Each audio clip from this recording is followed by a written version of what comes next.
Alright everyone, welcome back to the tanks. Today we'll bring you a replay in this little beauty right here, the IS. We're here on an Erlenberg in a encounter match. And I was playing these the other day, just trying to basically grind my way through so that I could get up to the tier 8 machines. Trying to grind this machine, the IS, as well as its other tier 7 counterpart, the KV3. I really do like this tank a lot better than the KV3 though. I think it's more has to do with the mobility of the tank. You really don't have any gun depression though, and while the gun has good alpha damage, the 175 millimeters of penetration will let you down more than you think.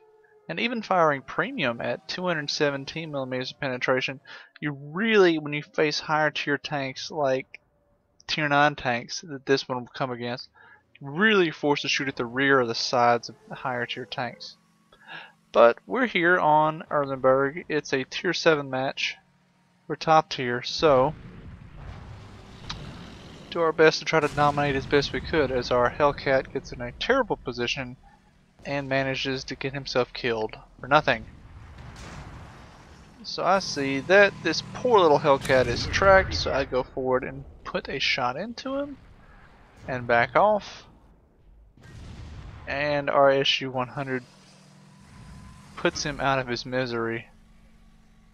Pull forward there. Fire clutch, trying to take out the NAS one before he can fire at us. He bounces. We'll pull forward and we'll finish him off there. Pulling forward again, seeing if we can take out this Tiger P. So you see there, missed that one. Didn't really finish for it to aim fully, but that's another setback of Russian guns. They're not the most accurate things in the world. So we back off here. The enemy team has basically rushed the entire cap. Now we have left the entire flank over here open, which, spoiler alert, that's going to come back to bite us later on. But trying to find an accurate engagement against that AT2 there. There's no way I'm going to penetrate from this angle. But aim for the commander's hatch. Bounce off the side. Not an effective engagement, so I back up. And let's go take out this Tiger P.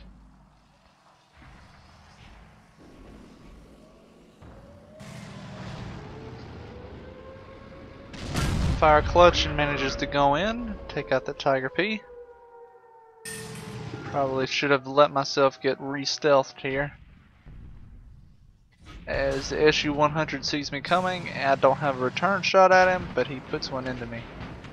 Luckily, our Team IS manages to finish him off as well. But we're not doing too well right now. We are down 5 tanks. And essentially it's just me and this other IS holding the line here. So we pull forward. Yag Panther managed to take his brave pills and it cost him. As me and the other IS tag team him and take him out.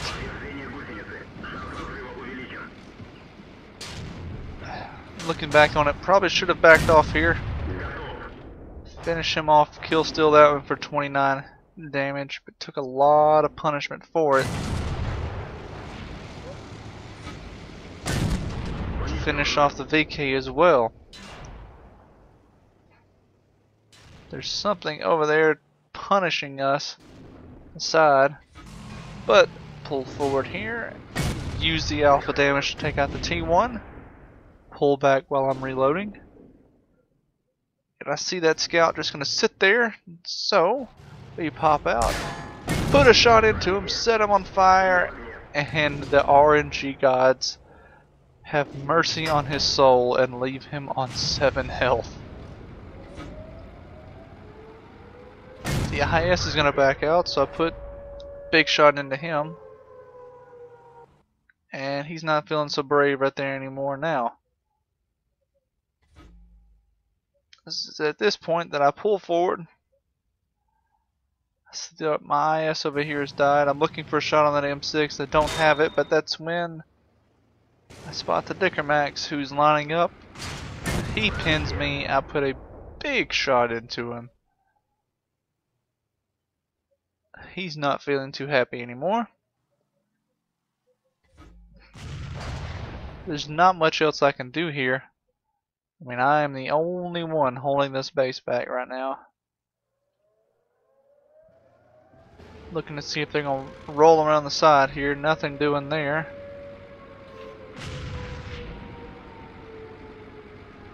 Still don't have a shot. I've been spotted probably by, I think it's by that M6. But it's at this point that I spot the Comet up there.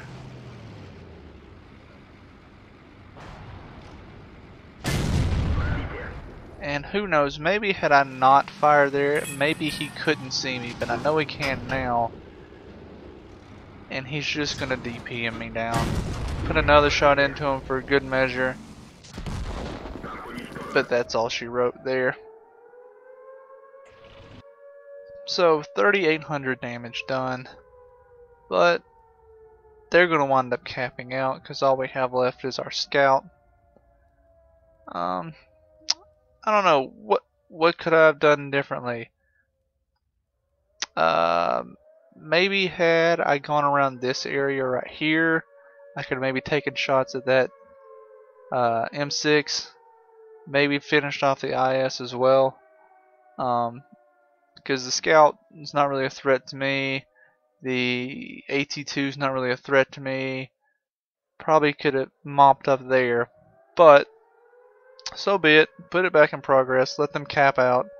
Show you the end of this. Because unfortunately our EMT-25 over here is just going to stay alive. I don't blame him. You're going to lose. Might as well keep your tank. Save some repair costs. But that's the end of that one. So you see we did 3,800 damage there. To me that's the limiting factor of this tank. You have a good gun. Frontally, the front of it's deceptively sloped. Makes your armor a little bit better. But the sides and rear are garbage. You have a good gun mantlet up front. Sides and rear are garbage. Horrendously long aim time. Horrendously long reload time. Lack of penetration on the main gun. But if it does pin and does go in, you're going to do a massive amount of damage. It's a good tank for when you're top tier. You can really push the tempo. And it's pretty good if you can get the sides and rears of heavier or higher tier tanks and can just plant shots into them.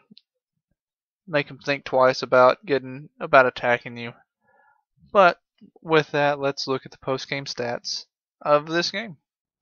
And so that is another ace tanker match. Even in defeat, we get the high caliber medal there. As you see, we did 3,800 damage, which is clearly more than, as you can see, anybody else on the map, and just not enough from the rest of my team there.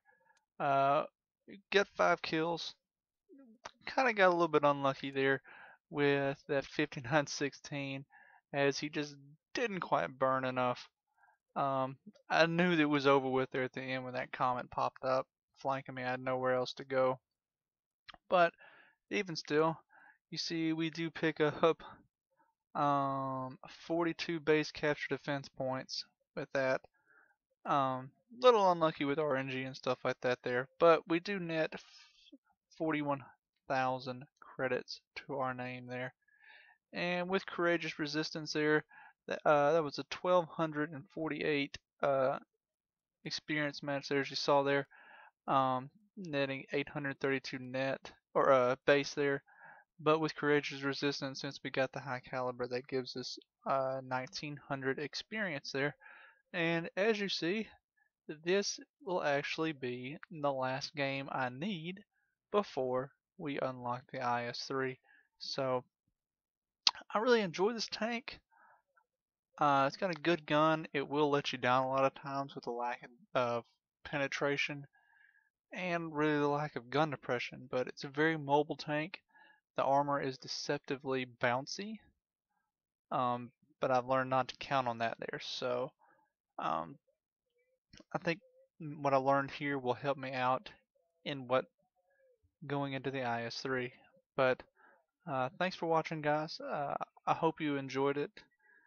Give me a thumbs up, give me a like, consider subscribing, and consider following me on my Twitter channel. Um, thanks for watching, guys, and good luck out there.